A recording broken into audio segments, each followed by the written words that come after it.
एक नौजवान युवक अपनी हथेली एक जोत के ऊपर करके खड़ा हुआ था। उसके हाथ में बहुत पीड़ा हो रही थी, लेकिन फिर भी वो अपनी हथेली हटा नहीं रहा था। वो अपनी संकल्प शक्ति मजबूत करना चाहता था। जब भी वो कोई संकल्प लेता था तो कुछ ही समय बाद उसका संकल्प टूट जाता था, जिससे उसके मन को बहुत पीड़ा होती थी। आज उसने निश्चय कर लिया था कि चाहे कुछ भी हो जाए, इस बार जो वो संकल्प लेगा उसे किसी भी कीमत पर पूरा करके ही दम लेगा।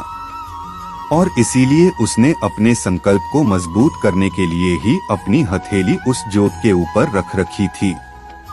उस नौजवान युवक की हथेली का मांस फटने लगा था, लेकिन फिर भी वो अपनी हथेली से जोत पे से हटा नहीं रहा था। पीड़ा की स्थिति में भी बार बार वो अपने संकल्प को दोहरा रहा था, ताकि उसका संकल्प उसके अंतर्मन तक उतर सके।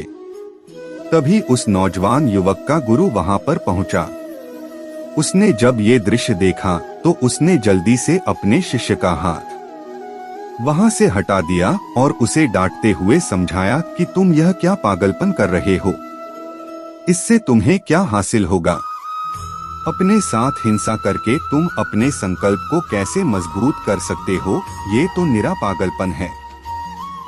गुरु ने उसे समझाते हुए कहा कि याद रखना, संकल्प वही मजबूत हो सकता है जो बिना किसी हिंसा के लिया गया हो, बिना किसी दबाव के लिया गया हो, जिसमें शुद्ध रूप से अहिंसा भरी हुई हो। ऐसा संकल्प ही तुम्हारे मन में लंबे समय तक टिका रह सकता है, वरना तो हिंसा करके तुम अपना ही नुकसान करोगे। उस नौजवान युवक ने झल्लाकर उत्तर दिया कि गुरुदेव, फिर मैं क्या करूं? मेरी समझ में नहीं आता कि मैं किस तरह किसी काम में अपना पूरा चित लगाऊं। किसी काम की शुरुआत में तो मेरे अंदर बहुत जोश होता है, उत्साह होता है, लेकिन कुछ ही समय बाद मेरी एकाग्रता खत्म हो जाती है। मुझे समझ में नहीं आता है कि मैं लंबे समय तक अपने लक्ष्य पर एकाग्र क्यों नहीं रह पाता। ऐसी क्या कमी है मेरे अंदर, और उस कमी को मैं किस तरह पूरा कर सकता हूँ? मैं परेशान हो गया हूँ, मुझे समझ में नहीं आ रहा। कभी कभी तो मैं अपने आप को ही हानि पहुँचाने लगता हूँ।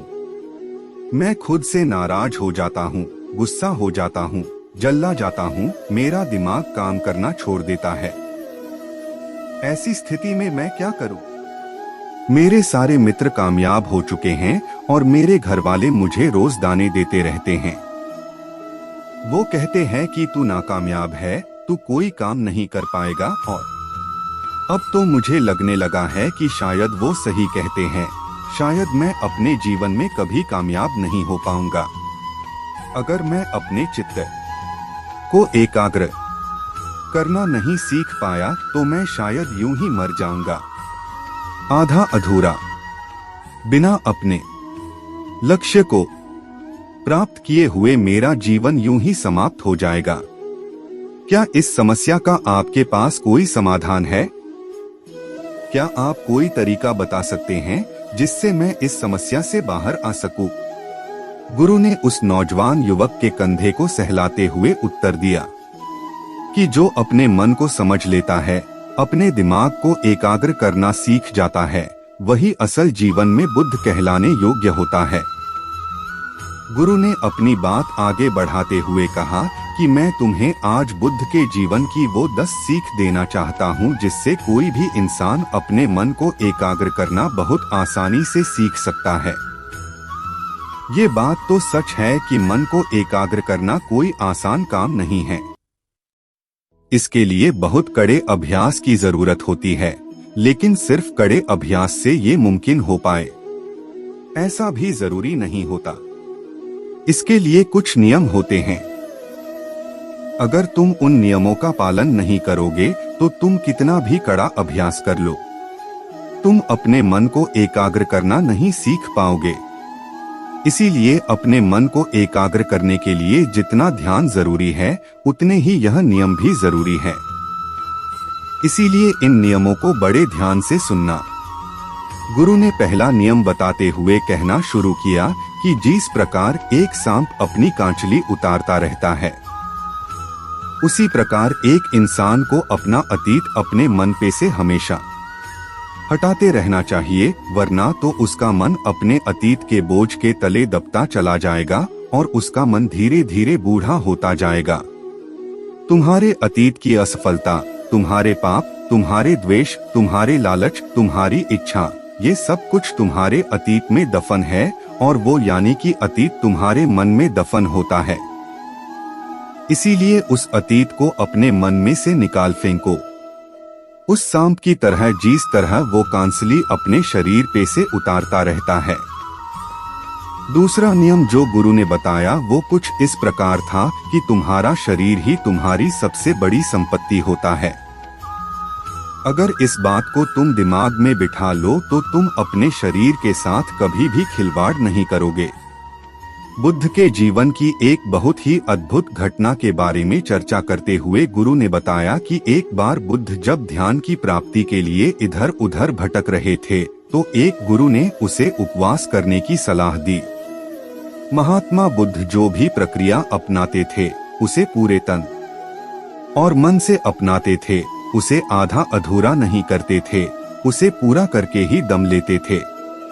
इसीलिए उन्होंने उपवास के नियम को अपने जीवन का एक बहुत बड़ा हिस्सा बना लिया। लेकिन उपवास करते करते धीरे धीरे इस समय के साथ उनका शरीर बहुत कमजोर होने लगा था। उनके अस्थि पंजर दिखने लगे थे। उनका शरीर एकदम दुबला पतला हो गया था।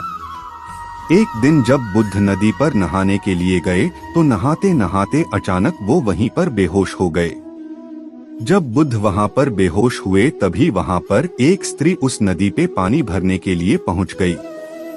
जब उन्होंने बुद्ध को बेहोश होते देखा तो वो उन्हें किनारे पर लाई और उन्हें होश में लाते हुए उन्हें समझाना शुरू किया कि जब आप शुरुआत में यहाँ पर आए थे तो आपके चेहरे पर एक तेज था, एक गरिमा थी, एक राजकुमार जैसा चेहरा था आपका, लेकिन आपको उनसे तपस्या कर रहे हैं जिससे आप इतने कमजोर हो गए हैं। आपका शरीर इतना दुबला पतला हो गया है, आपके चेहरे पर कोई तेज नहीं रहा। आखिर ऐसी खोज का आप करेंगे क्या अगर आपका शरीर ही चिंता नहीं रहेगा? ये शरीर ही तो है जो आपके सत्य की अनुभूति आपको कराएगा, लेकिन आप तो इसी को खत्म करने पे तुले हुए हो। ये कैसी बुद्धिमानी है, ये कैसी तपस्या है? माफ कीजिएगा, मुझे कुछ समझ में नहीं आया। जब बुद्ध ने उस स्त्री की बात सुनी तो तत्काल उसके मन के सारे संशय दूर हो गए और बुद्ध ने निश्चय कर लिया वो सत्य की प्राप्ति के लिए अपने शरीर के साथ कभी भी हिंसा नहीं करेंगे।